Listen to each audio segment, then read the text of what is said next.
நமஸ்காரம். உங்கள் அன்பிற்கும் அபிமானத்திற்கும் ஒரு வித்யாபுத்திர பிஆர் ராஜா குளத்தூர் பேசுகிறேன். ஸ்ரீ மாத்திரை நமக. இது என்னுடைய 794வது வீடியோ. காலையில் ஆடி அமாவாசையினால் தர்ப்பணம் பண்ணுறது, சமையல் பண்ணுறது மாதிரி இருந்தது. ரொம்ப டைட்டாக இருந்தது. அப்புறமா பூஜையெல்லாம் பண்ணி மத்தியானம் டைமே கிடைக்கல வீடியோ போடுறதுக்கு. அதனால் சாயந்தரம் பண்ணுறேன் நான். இன்றைக்கி என்னென்னா ஒரு ஒரு நல்ல நிகழ்ச்சி நடந்தது என் வாழ்க்கையில். என்னென்ன சப்தகன்னியை பற்றி நான் sometime back I was talking about to you. அப்போ சொல்லி மஞ்சக்கிழங்கை வச்சு 7 மஞ்சக்கிழங்கை வச்சு பட்டாரிக்கா கன்யா, ராஜகன்யா அதுதான் முதல் கன்னி. அடுத்து தேவகன்யா, சுரகன்யா 2வது கன்னி. 3வது கன்னி பத்மகன்யா, நாககன்யான்னு 3வது கன்னி. சிந்து கன்யா, சமுத்திரகன்யா 4வது கன்னி. அடுத்து கிரிகன்யா, அக்னிகன்யான்னு 5வது கன்னி. அடுத்தது வனக்கன்யா, ஆரண்ய கன்யா 6வது கன்னி. வசுமதி கன்யா, பூமி கன்யா 7வது கன்னி. இதுதான் சப்தகன்னி. சப்த மாத்தான்றது வேறு. பிராமி, மகேஸ்வரி, கோமாரி, வைஷ்ணவி, பாராகி, இந்திராணி, சாமுண்டி. அதில் மகாலட்சுமி சேர்த்து அஷ்டமாத்திரிகைகள் ஸ்ரீசக்கரத்தில் வந்துடும். இந்த கிளாரிஃபிகேஷன் முதல்ல தெரியணும். சப்த மாத்தா யார், சப்தகன்னி யாருண்டு. சப்தகன்னிக்கு அப்படின்னா ஒரு கையில் தாமரைப்பூவும் ஒரு கையை தொங்க விட்டா மாதிரி இருக்கும். அப்போ நான் இந்த மஞ்சக்கிழங்கெல்லாம் தெரிஞ்சு காணாமல் போயிடும். இந்த நிர்மாலியம் அடுக்கிறவ என்ன செய்வா, மாற்றி மாற்றி வச்சுருவா, கிளஞ்சிடும். அப்புறம் திரு பூபால சித்தர்ன்றவர் எனக்காக கொஞ்சம் ஸ்ட்ரெயின் பண்ணி அவர் இந்த சப்தகன்னி சிலையை பண்ணி கொடுத்தார். 5000 ரூபா ஆச்சு. 7 கன்னி மரம். இதுலேயும் என்ன பிரச்சனைன்னா, தனித்தனியாக எடுத்து வைக்கிறதுனால பூ எடுக்கும்போது ஒன்று மேலே இந்த பொசிஷன் நம்பரிங் இருக்காது. இதில் this will be getting transferred. 1 2க்கு போய்டு 2 3க்கு போய்டு மாதிரி ஆகிடும். இது என்னென்னா அது பெரிய கவலையாகவே இருந்தது எனக்கு. என்ன இந்த பூக்கொடையில் வச்சுருக்காங்க நடுவில் துர்காம்பிகா யந்திரம் இருக்குது நடுவில். ஸோ இப்படியா இருந்தது. இப்போ இருக்கும்போது எங்கள் ஆச்சாரி வந்தான். அதுக்கு அவங்கள்ட்ட சொன்னேன் மாதிரி அவங்கள்ட்ட ஒரு பீடம் கொடுத்துருந்தேன், ஒரு 6 இன்ச்சஸ்க்கு பஞ்சலோக பீடமே. அதில் வெல்டு பண்ணி கொடுன்னா பண்ணித்தரேன்னு அவன் சொல்லி 6 மாதம் ஆச்சு, ஒன்றும் பண்ணுற மாதிரியே காணும். இந்த மாதிரி இருக்கும்போது இந்த வழக்கு கடை அப்படின்னு போரூரில் ஒரு கடை இருக்குது, ஆரல் ஹேண்டிகிராஃப்ட்ஸு.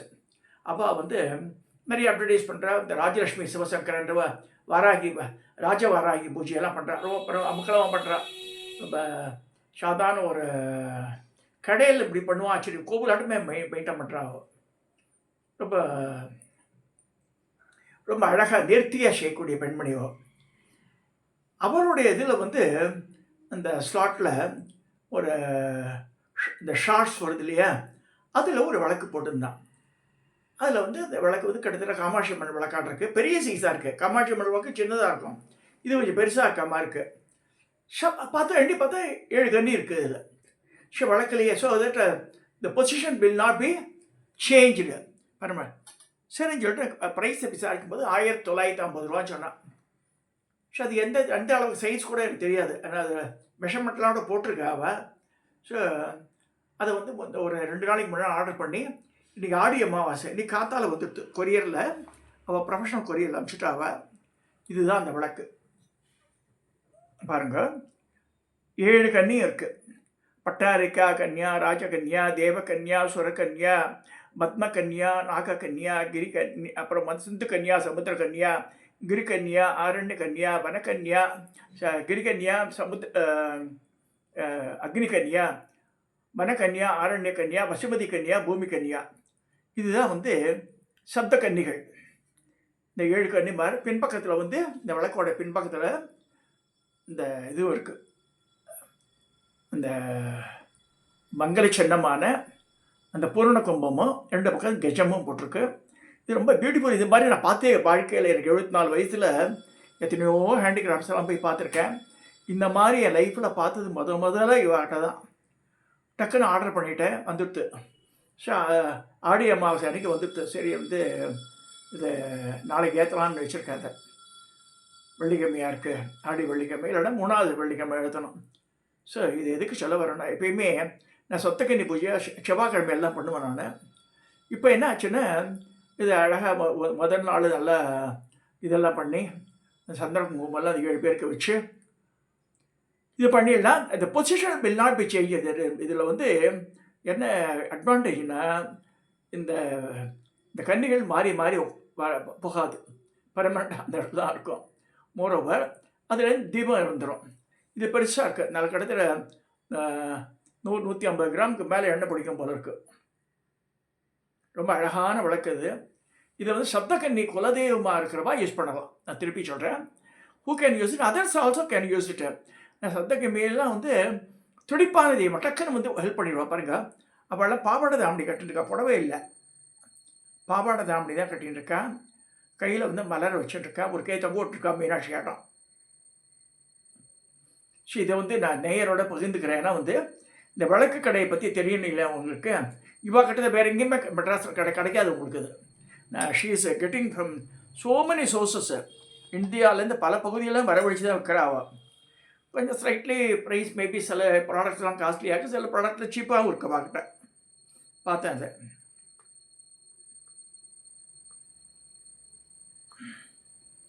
அந்த விளக்கு கடை பொருள் நம்பர் வந்து கூகுளில் சர்ச் பண்ணி போகலாம் நீங்கள்.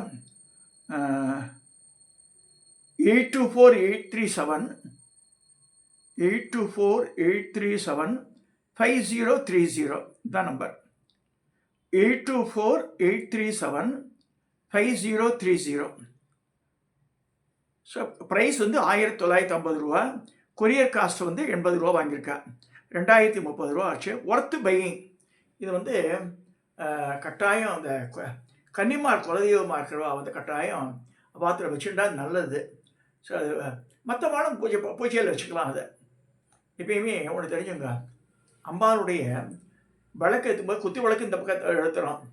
அம்பாளுடைய இடது பாகத்தில் விளக்கு இருக்கணும்னு சொல்லியிருக்கு சாஸ்திரத்தில். ஸோ இடது பாகத்தில் எடுத்து எழுதிடலாம் பார்த்துட்டு இருக்காது. இந்த பூஜா மண்டபத்தினுடைய இடது பாகத்தில் இருப்ப இந்த ஈசான போல தான் எடுத்து வலது பாகத்தில் அது குத்தி விளக்கு இருக்கும். இடது பாகத்தில் எதுவும் இல்லை. ஸோ அங்கே வந்து நான் வந்து இந்த இந்த விளக்கை ஏற்றி வச்சிடலான்னு பார்க்குறேன். இப்போ இதெல்லாம் என்ன செய்யலாம், இதன் போது முக்கியமான நாட்கள் வச்சு அபிஷேகம்லாம் பண்ணுறதுக்கு வசதியாக இருக்கும். அது நித்தியப்படி இதுக்கு வந்து விளக்கை ஏற்றிட்டா நமக்கு வந்து அது நன்மையாக்கும். அந்த சப்தகன்னிமாருடைய அருள் கடாட்சம் நமக்கு கிடைக்கும். அதாவது நம்ம நினைக்கிறோம் இது சிறு தெய்வம் பெரு தெய்வம், தெய்வங்கள் எல்லாம் ஒன்று தான். அதனுடைய கூறு லலிதா ராஜராஜேஸ்வரி, லலிதா பரமேஸ்வரி, லலிதா மகாத்ரிப சுந்தரி, இதெல்லாம் இவாளுடைய கூறு தான் வாழலாம். சிவா வந்து பூமியில் வந்து வேலை செய்யக்கூடியவா இவா தான். அவாள்லாம் வரமா பெரியவா. இவன் அம்பாளே சொல்லிடுறா. மதங்க மகரிஷிக்கே அம்மா இவளே வந்து லலிதையே பொண்ணாக பிறக்கணும்னு ஆசைப்படுறாரு. அப்போ சொல்கிறார், மதங்க நான் பொண்ணாக பிறக்க முடியாது, நான் விருது கடல் மத்தியில் இருக்கேன், வந்து என் ரூபமாகவே இருக்கிற மாதங்கி வந்து உனக்கு பொண்ணாக பிறப்போன்றார். அதே மாதிரி மாதங்கி ஆடி வெள்ளிக்கிழமை மாதிரி அவர் கிடைக்கிற அந்த நிரோத்பல தடாகத்தில். ஸோ அது வரும்போதே 8 கோடி யோகினி கடங்கள் வந்துடும். அதுக்கு இப்போ வரலட்சுமி நோம்பு வந்து அவளுக்கு தான், அதுக்கு மாதங்கிக்கு தான் வரலட்சுமி நோம்பு, லக்ஷ்மிக்கு கிடையாது. வரலட்சுமி தான் சொல்கிறது. ஒரு லக்ஷ்மி கடாட்சத்தை தரக்கூடியது மாதங்கி அவளுக்கு தான். இந்த கோட்பாடெல்லாம் தெரியணும். சும்மா பேசிக்காக எல்லாம் லக்ஷ்மி பண்ணுங்க, அதாவது கான்செப்டே மாறிடுது டோட்டலாகவே. ஸோ இந்த மாதிரி சப்தகன்னிமார் வந்து வெரி பவர்ஃபுல் துடிப்பான தெய்வங்கள். உடனடியாக பூமியில் இருந்து இறங்கி வேலை செஞ்சிருவாங்க. எங்கள் இடத்துல அருவின்னு ஒரு பெண்மணி கடந்த 20 வருஷமாக வேலை பார்க்குறா. வன்னியர் அவளுக்கு வந்து திண்டிவனம் பக்கத்தில் ஊர். அவளே பார்த்துருக்கான்றா. அவள் வயக்காட்டுக்கெல்லாம் போகும்போது பார்த்தா 7 பேர் கன்னிமார்கள் அந்த மலையை சுற்றி தனியாக போவாளாம். அவள் எதிர்படக்கூடாது. நம்ம அவள் போகும்போது அவளுக்கு வெயிட் பண்ணி அவள் போயிடணுன்றா. அவள் வந்து இவள் பார்த்தது வந்து ஒயிட் சாரியில் பார்த்துருக்கேன் நான் அவளை. இந்த ஹாஃப் சாரி போட்டுட்டு நல்லா மல்லிப்பூவெல்லாம் வச்சுட்டு அந்த மாதிரி போயிருக்கா.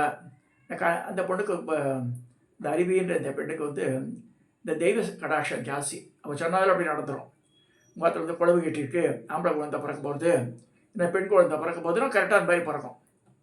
ஸோ அந்த மாதிரி கடவுள் வந்து யார் யாருக்கோ ஒரு சக்தியை கொடுத்துருக்கா. ஸோ அந்த மாதிரி வரும்போது இந்த சப்தகன்னின்றது ரொம்ப துடிப்பான தெய்வம். சப்த மாதாவையும் சப்தகன்னியும் தயவுசெய்து கன்ஃபியூஸ் பண்ணிக்காதுங்க. சப்தகன்னி தான் வந்து சில ஊரில் சப்தம் மாத்தாவே இருக்கும், தனித்தனியாகவே இருக்கும். ஒவ்வொரு சிலையை பார்க்கலாம். வாராகினா வாராகி இருக்கும். அதில் வரக்கூடிய இவாள்லாம் வேற. அதில் வர வாராகி வேற. சப்தக்கன்னியில் சப்த மாத்தாவில் வரக்கூடிய வாராகி வேற. இந்த லலிதா பரமேஸ்வரியோட இது வர்றது வேற வேற. ஸோ நிறைய டிஃபரன்சியேஷன் பார்க்கணும் நம்ம. எல்லாம் ஒன்றும் எடுத்துக்க முடியாது நம்ம. ஸோ இந்த மாதிரி இந்த சப்தக்கன்னின்றது எனக்கு நான் முன்னாடியே சொல்லியிருக்கேன். ஒரு வருஷத்துக்கு முன்னாடியே நினைக்கிறேன் நடந்தது. I made wrong payment. இந்த ஜிபேயில் போது சித்தார்த் விஜய்னு சொல்லி போட சொன்னான் அவன். நானும் போடும்போது அது ஏதோ பழைய நம்பருக்கு போயிடுத்துட்டேன். அது மாதிரி ஒரு நம்பர் சேவ் ஆகிருந்தது. ஜிபேயில் இது ஒரு பிரச்சனை. அது நம்ம வெடி என்ஷூர் தட் லாஸ்ட் பேமெண்ட் யாருக்கு போயிருக்குன்னு பார்க்கணும். அது மாதிரி போயிடுத்து ராங் பேமெண்ட். பெருசாக அமௌண்ட் ஒன்றும் கிடையாது. ஒரு 500 600 போயிடுது. அப்புறம் பார்த்தா காப்பீடுக்காரன் சொல்கிறான், சார் பணமே வரல அப்படின்றான். அப்போ அன்றைக்கி தான் ஆரம்பித்தேன். சண்முக சிவாச்சாரியா காளிகாம்பா கோபம் சொல்லி இந்த பட்டாரியா கன்னியா, ராஜகன்யா, தேவகன்யா, சுரகன்யா, பத்மகன்யா, நாககன்யா, சிந்து கன்யா, சமுத்திர கன்யா, அக்னி கன்யா, கிரி கன்யா, அப்புறம் வனக்கன்யா, அரண்ய கன்யா, வசுமதி கன்யா, பூமி கன்யா, இதெல்லாம் அந்த அஞ்சக்கடங்களை வச்சு பூஜை பண்ணி அன்றைக்கி தான் ஆரம்பித்தேன். அன்றைக்கி தான் அந்த பேமெண்ட் தப்பாக ஆகிடுது. என்னடியம்மா உனக்கு முதல்ல பூஜை பண்ண ஆரம்பிச்சேனே, இந்த மாதிரி தப்பு நடந்துட்டு நீ இதை காப்பாற்ற வேண்டாமன்னு அடுத்த 5வது நிமிஷம் phone call. Those who received the payment wrongly அவள் ஃபோன் பண்ணி, ஷாய் நீங்கள் இந்த காப்பீடுக்காரங்களுக்கு உறவுதான் அவளுக்கு நான் கொடுத்துட்றேன் பணத்தை அப்படியே உடனடியாக ஷி ஹேண்ட் ஓவர். இதெல்லாம் சொல்கிறேன். இது அந்த கன்னிமாருடைய பராக்கிரமத்தை காமிக்கிறது. இப்படி அவங்களுக்கு நம்ம பிரச்சனைன்னு சொல்லும்போது உடனடியாக they are coming to the field to help you. So அன்னையிலேருந்து ரொம்ப அவளுக்கு தனியாக பயபக்தியோடு பூஜை பண்ண நித்தியப்படி அவளுக்கு பூசாத்தாமல் நான் பூஜை பண்ண பிடிக்க மாட்டேன். நான் இந்த 7 பேரோட பேரை சொல்லி நமக்கு சொல்லி பண்ணிவிடுவேன். இப்போ இந்த விளக்கு வந்ததுனால இந்த செவ்வாய்க்கிழமை மட்டும்தான் அபிஷேகம் பண்ணியிருந்ததுக்கு. இப்போ நித்தியப்படி இந்த விளக்கை ஏற்றி வச்சதுனால எனக்கு ஒரு திருப்தி வந்துடும். சரி, விளக்கு கடை போரூரில் இந்த விளக்கு அவைலபிள். காஸ்ட் 1950 ரூபா. இப்போ லோக்கல் கொரியர்லாம் 80 ரூபா சார்ஜ் பண்ணுறா. வெளியூருக்கு அவ்வளோ நல்ல ஹெவியாக இருக்குது, பெருசாக இருக்குது. சாதா காமாட்சி அம்மன் விட இது பெருசாக இருக்குது. இதனால் those who are interested can contact விளக்கு கடை Porur and get it, you can purchase it. இது ரீசனபிள் ரேட். அது இதோட இந்த சப்தக்கன்னி டாப்பிக்கை நான் நிறைவு செய்கிறேன். இதை சப்ஸ்கிரைப் பண்ணுங்க, ஷேர் பண்ணுங்க, லைக் பண்ணுங்க. சப்ஸ்கிரைப் பண்ணுறதே கஷ்டப்படுறா. ஒரு நம்பர் இன்க்ரீஸ் ஆகிறதுக்கு 3 நாள் ஆகுது. இப்போ கூட பார்த்தேன் நான் 5498 இருக்குது. இந்த 5500 வரணும்னு பார்க்குறேன். அதுவே 3 நாள் ஆகிட்டு இருக்கு. சரி, தயவுசெய்து தெரிஞ்ச வாழ்க்கை ஷேர் பண்ணி சப்ஸ்கிரைப் பண்ண சொல்லுங்க. ரொம்ப ஹெல்ப்ஃபுல்லாக இருக்கும் அது. நமஸ்காரம்.